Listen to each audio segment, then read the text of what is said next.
Welcome to the latest edition of the Gramophone Podcast. I'm Martin Cullingford, editor of Gramophone. And before we launch into a conversation with one of the finest of today's young musicians about one of the most revered of all series of works, a gentle request from us that if you're enjoying the Gramophone Podcast, we'd be really grateful if you could leave a rating or a review wherever you get your podcasts. It really helps other people to find our work. Or simply tell your friends. And don't forget to subscribe for free to the podcast to make sure you don't miss any episodes. In just a week's time, Sony Classical will be releasing a beautiful recording by Anastasia Kobekina of the complete Bach cello suites. You can already enjoy some of the movements on streaming services ahead of release. But to whet your appetite further, I hope you enjoy this recent conversation that I had with the cellist about her recording of this remarkable music.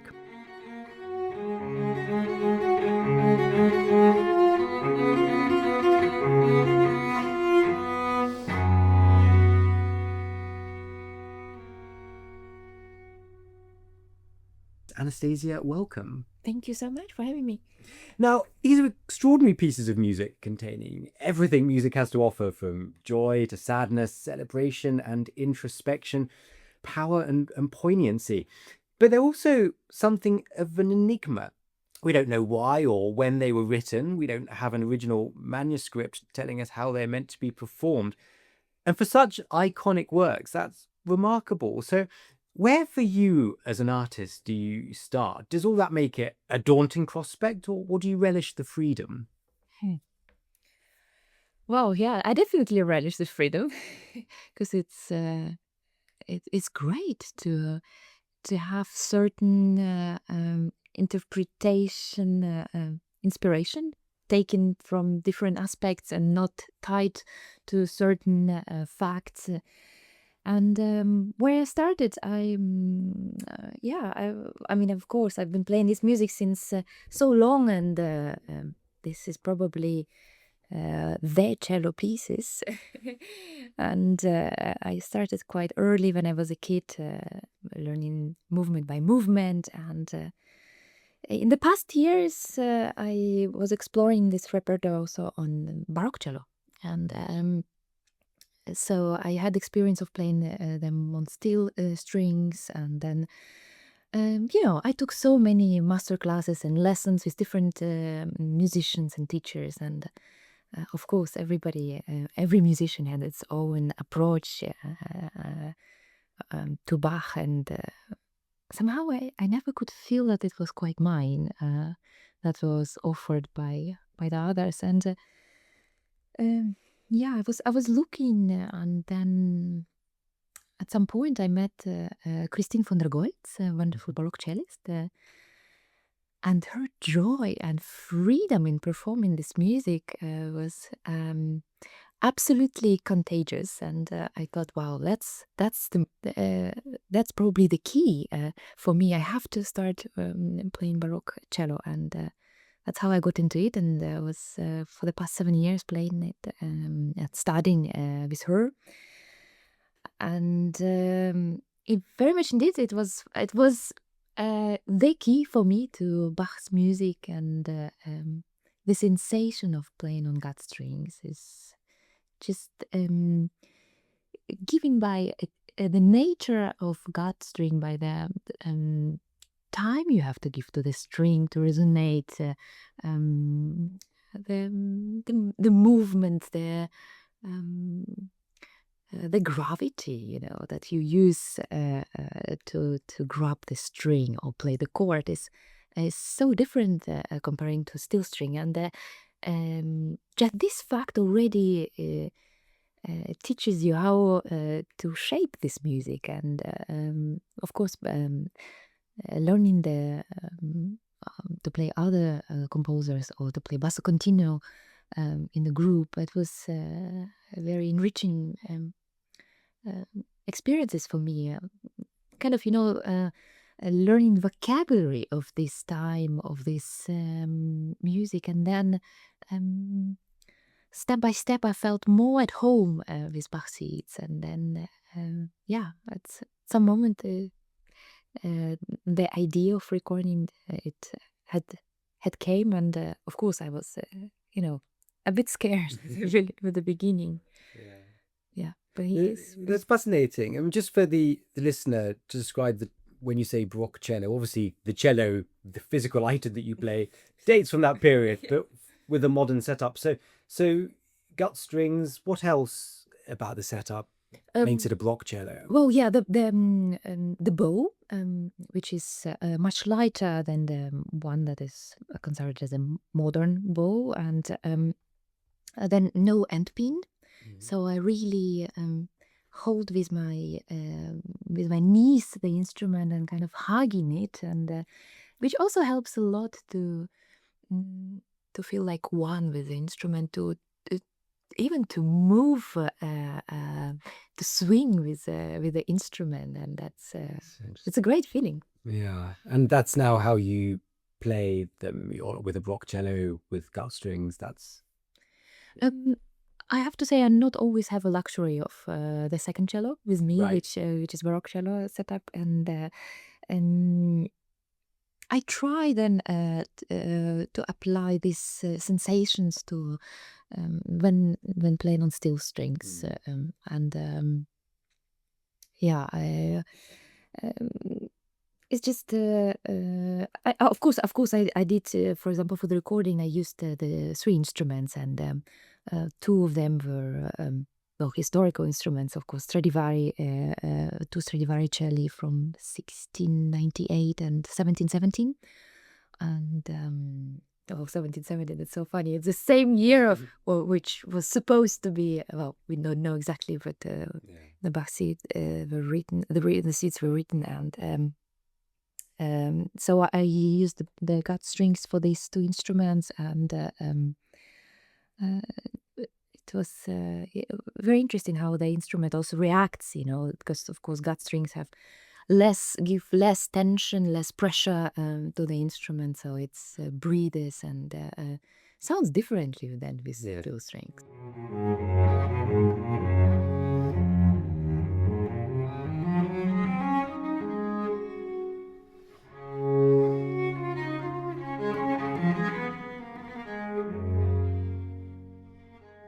No, I'm glad you mentioned the instruments, because though this is solo music, listening to the recording had a sort of sense almost that you had a companion in it, and it is these instruments. There's such a intimacy. You feel so related to the instruments in a way that if you're playing a concerto, there's so much going on, but it feels so personal. Can you talk about what the actual instrument and the way it might resonate in certain lines, certain moments? What does that add to your interpretation, to your performance? Oh, certainly, every instrument that I'm playing is shaping the music that I'm playing, and with the time, of course, I kind of adapt this voice to mine, and then I know better how to get the best out of the instrument. Know more facets and more color shades of the instrument, and I think with gut strings, the palette is bigger than with steel strings, especially for the solo works like this, like Baroque music, and it was quite an interesting moment for me also. Of course I did play this music for so long, but I never spent 1 week with this music, intensively diving into it, reflecting on how in this very moment I want to sound this particular line, and also recording. It's quite an honest mirror. It's a lot about listening back, understanding what actually was sounding in your head, in my head, and what was actually coming out of the instrument. And you use the word mirror, and the cover for the album has you holding a camera, and of course that makes you immediately brings up images of it being a self-portrait, something quite. But then actually the camera's pointing at us, the listener, and I wondered also if there's an element as us as listeners, we're perhaps hearing something in how we respond to this music. It's a two-way thing. Yes, that's it was important for me to have this cover image. Also, maybe on the first place, to take away a little bit the pressure of recording the Bach suites, and I hear so much these words of testament, milestone, Mount Everest, and at the end, any recording is just a photograph, musical photograph of a moment, and certainly if I'm playing it today in a concert, it would sound completely different because this music is, I think, reflecting what one goes through, and that was also my experience in the past years. The audience, the moment, my inner emotional state, were always found reflection in this music or consolation, and these works are probably most personal. Also, alone that it's a solo work, that's there is nothing to hide or to be influenced by, and it's just a voice, and the recording them, it was exploring also for me this connection to the piece in a present moment. And of course, I did play one movement many times, and experiment with looking at score or and different editions, handwriting or printed, with light, without light, and sometimes I would invite somebody from the family to join in the hall to play for someone, and kind of tickling all the senses to be awake, and not turning recording into routine or reproduction of something that I have done before, and also editing it at 3 months later. It was also a very interesting process because this is the moment when it was not anymore a playground, but I had to take decisions.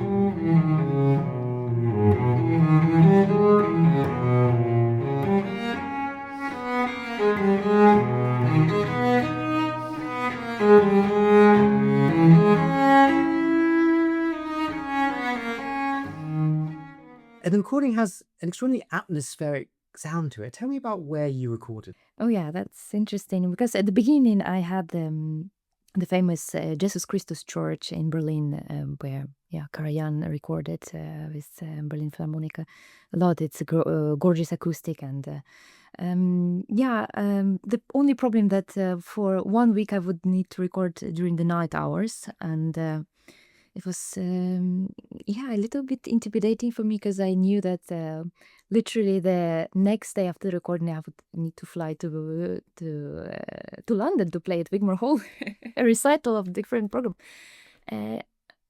and I was looking for location, and then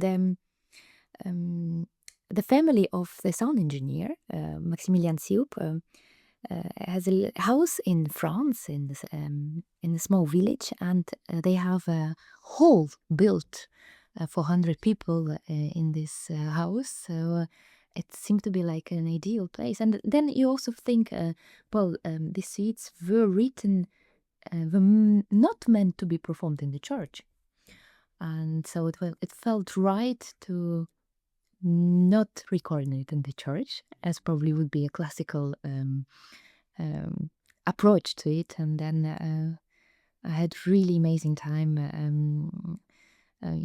meals being cooked by the family, and I could walk from my bedroom to the hall, and the backstage of the hall was a big pool. You just open the door, a backstage door, and you can literally jump from the stage into the pool. And when you record so many hours a day, it's a great way to refresh the system, and just quick jump into the pool and then back to recording. And was a lot of fun, and I did record at night hours.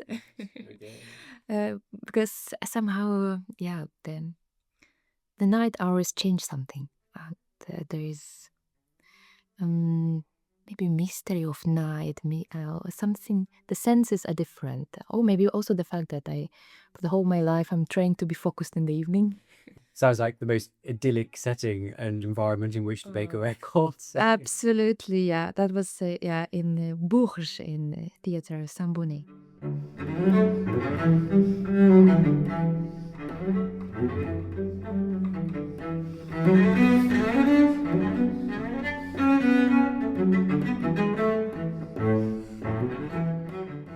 There is a real sense of exploration, as if that you're discovering it. And of course, you've known this for so long, but it's not something that has an endpoint. It continues as a journey, and that's the way you've just described it. Sort of captures that notion that you'll continue to discover and explore, and this music will continue to change.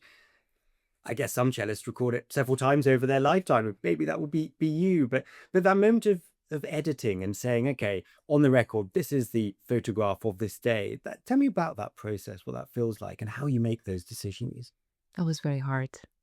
That was probably most painful of this recording, and I'm so glad that it's done. Yeah.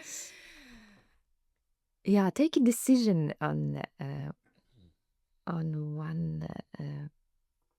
Yeah, I mean, of course there are repeats, but still, it's so hard because there are infinite options and possibilities of shaping this music, and there is not such thing as right or wrong. And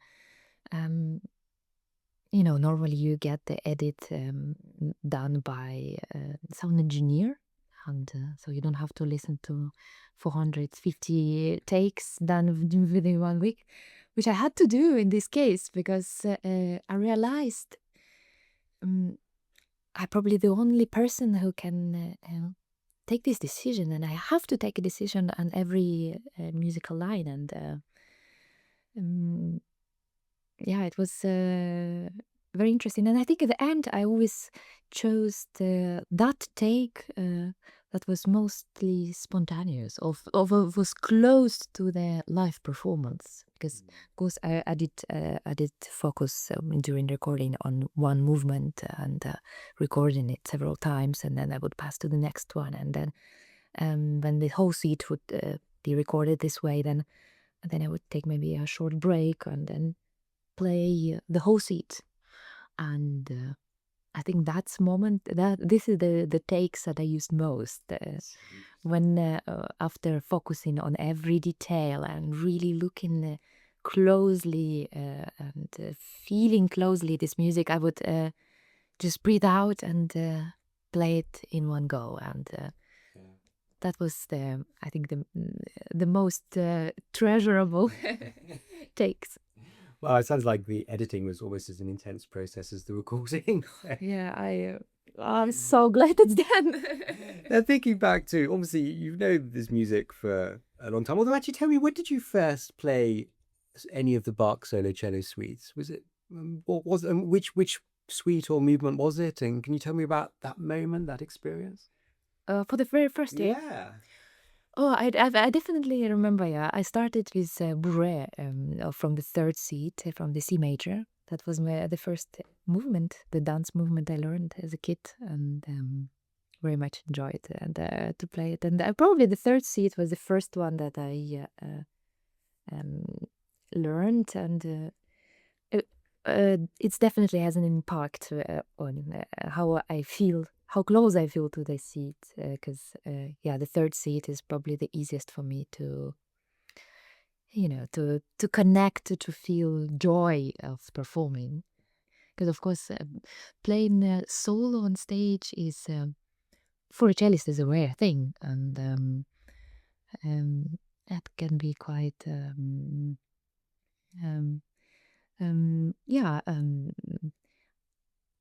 nerve shaking to play Bach by heart on stage, because it's in a way it's of course it's very structural and intellectual, but then the presence of audience, the room, kind of switching on something playful in me and something improvisational.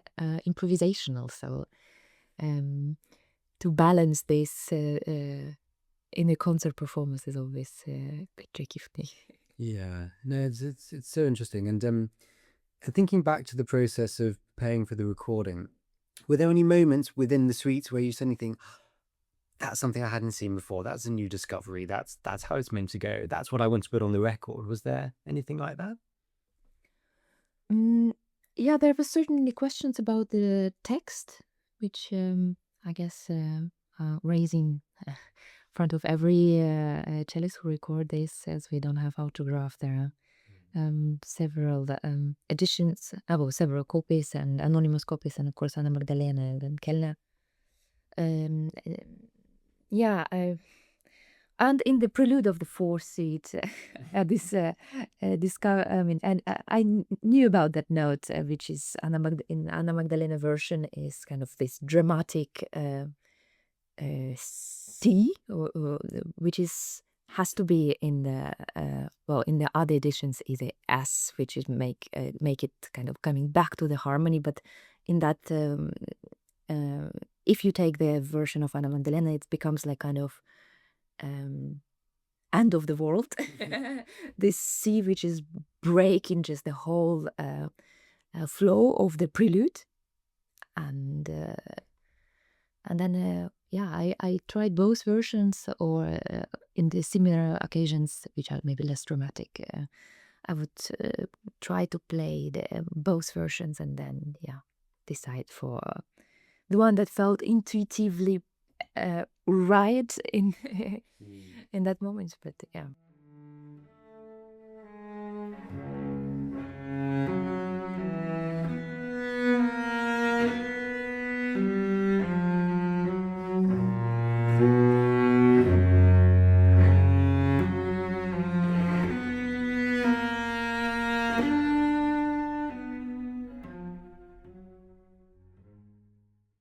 Are historic recordings of the suites, or anyone's recordings of the suites, are they things that have helped shape or guide or perhaps have been of interest to you, or do you tend to try and leave that to one side and think, no, I need to just focus on the score?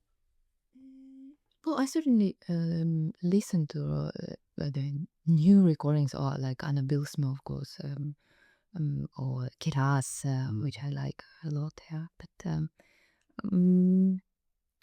yeah, it's I wouldn't say that I would. Mm, it's so hard because this music is so personal. And when you listen to Rostropovich recording, which I probably at least heard for the first time when I was a kid, and it's completely different Bach than you would hear from somebody else, and it's so much him. So I would say that I would take rather inspiration from other Baroque music played by Baroque players, and the energy, the articulation that I would get inspired by, and or how I think the Baroque musicians have a certain relation, a closer relation to the score, because that's what fascinates me, how free they are. Of course, there are not so many notations or dynamic markings left by Baroque composers comparing to romantic or I don't know, contemporary music, which is in a way giving you a lot of freedom, but also the fact that there are no iconic recordings, like for example for the core repertoire of cello, I don't know, Dvorak concerto, or any romantic big concerto. Before studying it, there is already certain image, musical image about how it should be, and I think the playground is also a little bit, the frame of it a little bit less wide, and as in Baroque music, because of course romantic music, that you associate certain tone with it, or certain language, musical language, and in Baroque it can be it can be so much more daring. Yeah, no, absolutely. And I think you're right. This music is so extraordinary. It will always, rather than be a iconic version, it will always speak afresh to each generation based on who's playing it, and be able to sound different in that way.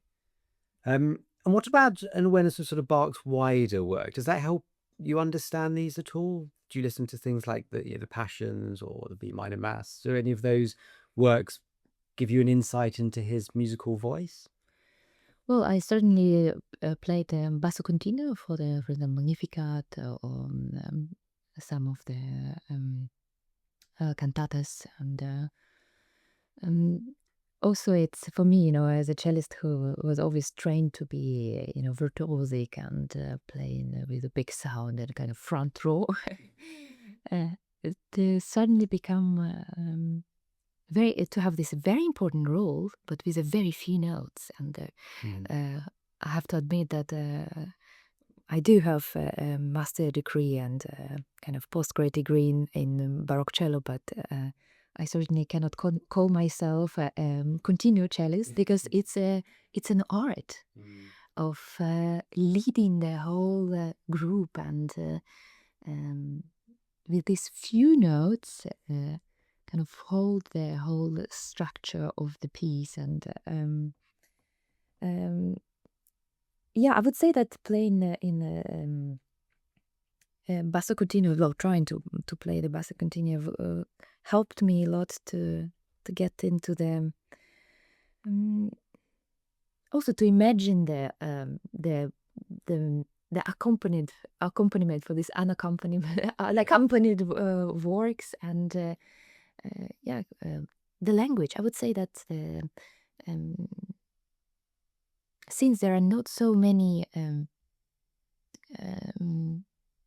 rules on recording these Bach sheets, because there are no autograph, there is no time or no date,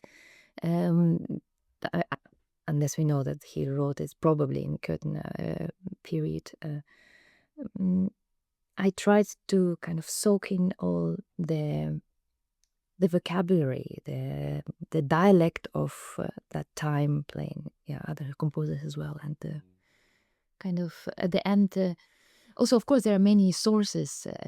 What was interesting for me is the study of Baroque cello are so different to modern cello, yes, that is, and where you take everything from your mentor, from the teacher, by looking at and listening how the teacher is telling you or showing you the things. In Baroque studies, you read. And that's another way of, reading old German or old French source describing how you're supposed to play that and that ornament, or what is the tempo for a minuet dance. And then you open another source and the other source says, no, this is not the tempo for the minuet. It's a different one. So, you have a lot of sources, but so often you find controversial information. And I think at the end, for me, the key element was this intuition that decides on how this feels based on my knowledge or experience from the other works, what feels right. Yeah, and I think that really comes across in the recording. It feels like a very, very personal performance.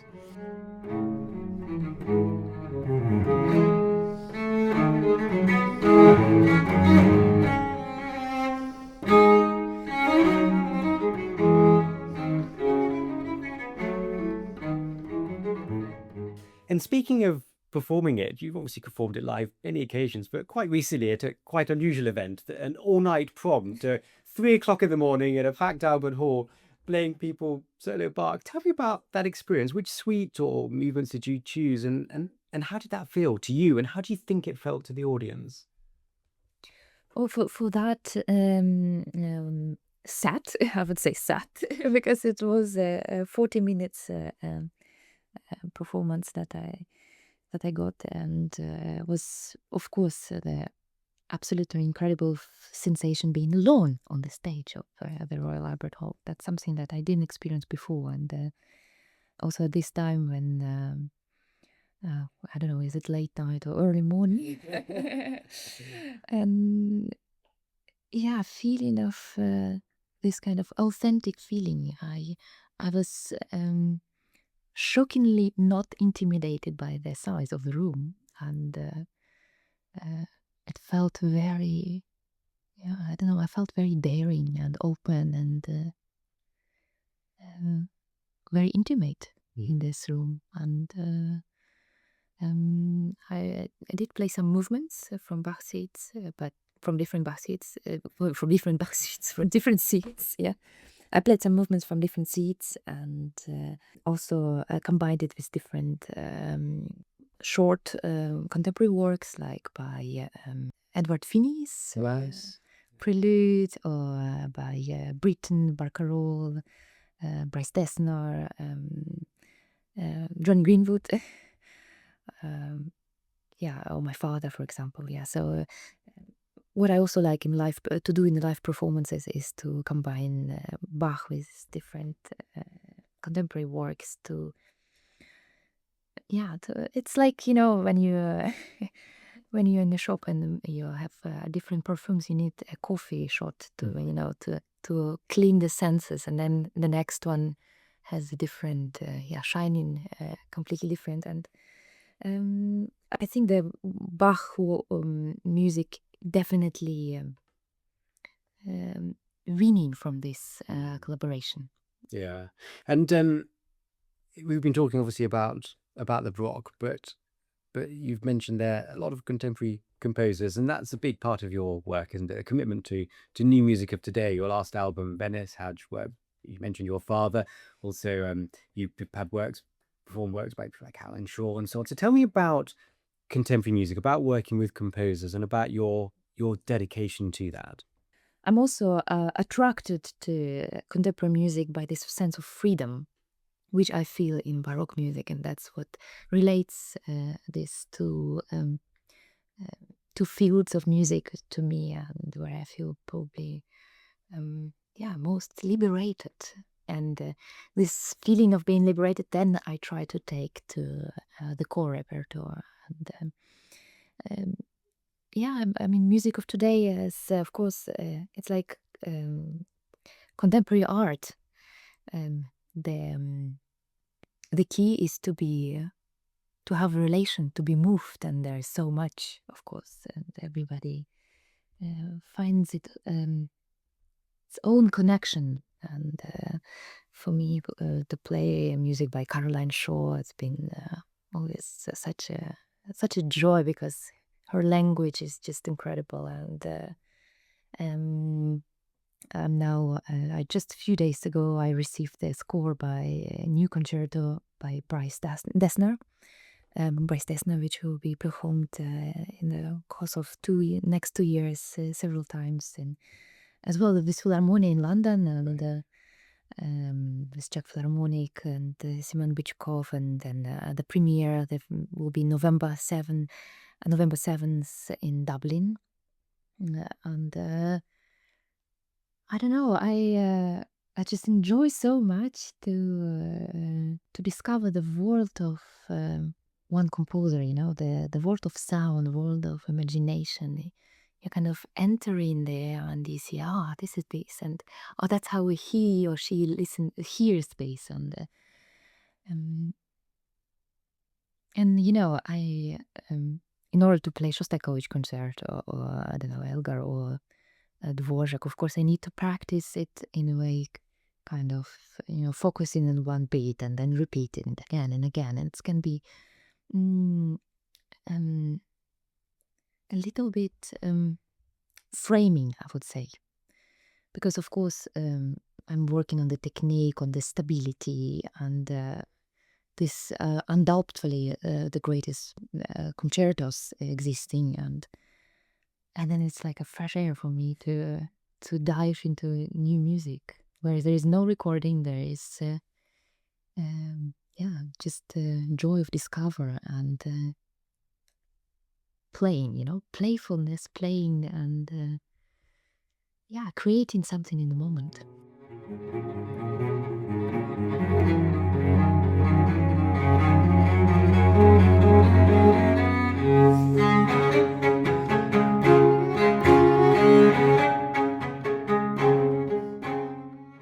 speaking of other composers, listeners to this podcast, if they're quick, can get to Wigmore Ball, September the 27th, where you're performing a piece by Oliver Leaf. Tell me about that.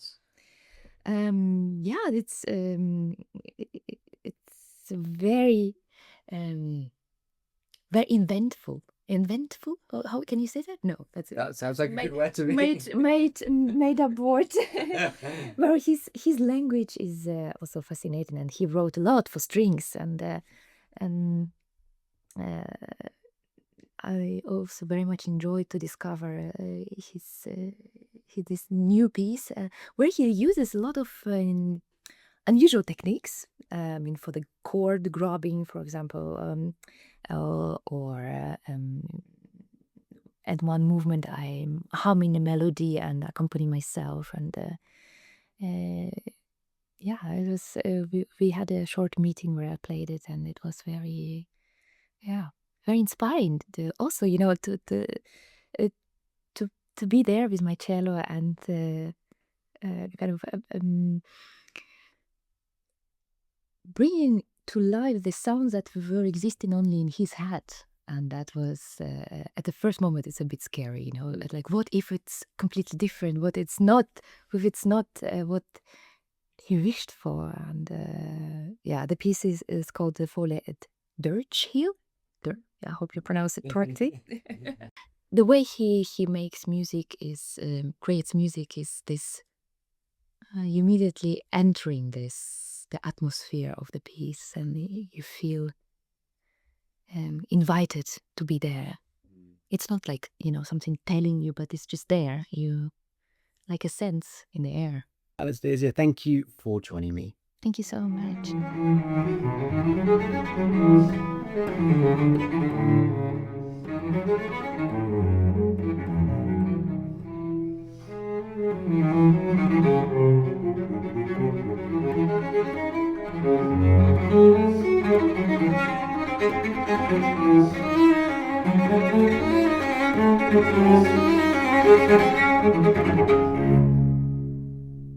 Just a reminder that Anastasia Kobekina's recording of the Bach cello suites is released by Sony Classical on September the 26th. And my thanks to Anastasia for joining us for this podcast. We hope you've enjoyed this episode. Gramophone podcasts are free, but another great way to show your support is to take out a subscription to Gramophone Magazine. We produce an issue 13 times a year, which is packed full of interviews, features and reviews, and all listeners to this podcast can get a 20% discount by visiting gramophone.co.uk/subscribe and entering the code podcast20 at the checkout. Thank you for listening, and do join us again for another Gramophone podcast next week.